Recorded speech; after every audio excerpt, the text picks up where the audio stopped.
Inisyatibo ng isang barangay sa Batangas City ang pamimigay ng birthday cake sa mga 80 anyos pataas. Narito ang report ni Paul Hernandez.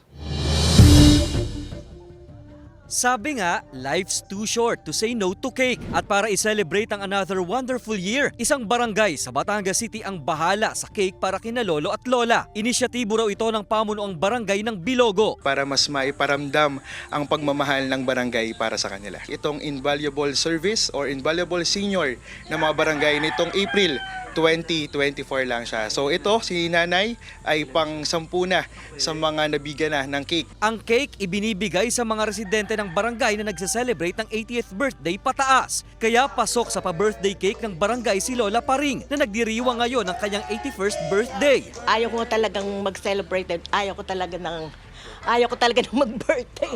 Sabi ko, Lord, ikaw nang bahala kung ako'y may cake, ikaw nang bahala.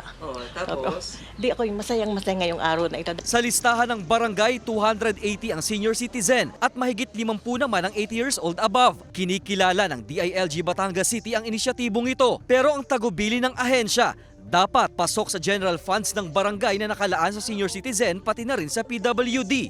Ang barangay ay minamandate na mag-allot ng 1% para sa senior citizens and PWD. Hindi naman sinabi na hati ang PWD at saka senior citizen. Basta 1% ng kanilang general fund ay para sa senior citizens and PWD. Hindi siya pasok sa budget ng barangay kasi hindi naman namin kinukuha ang mga cake na to sa budget ng barangay. So ito ay kinukuha sa personal na sahod ng inyong lingkod. Dahil 81 years old na si Lola Paring, 4 na taon pa ang hihintayin niya para makatanggap ng cash gift mula sa national government. Sa kapapasalang kasing Expanded Centenarian Act nitong Pebrero na pirmado ni Pangulong Bongbong Marcos Jr., lahat ng nasa 80, 85, 90 at 95 years old, garantisadong may 10,000 pesos.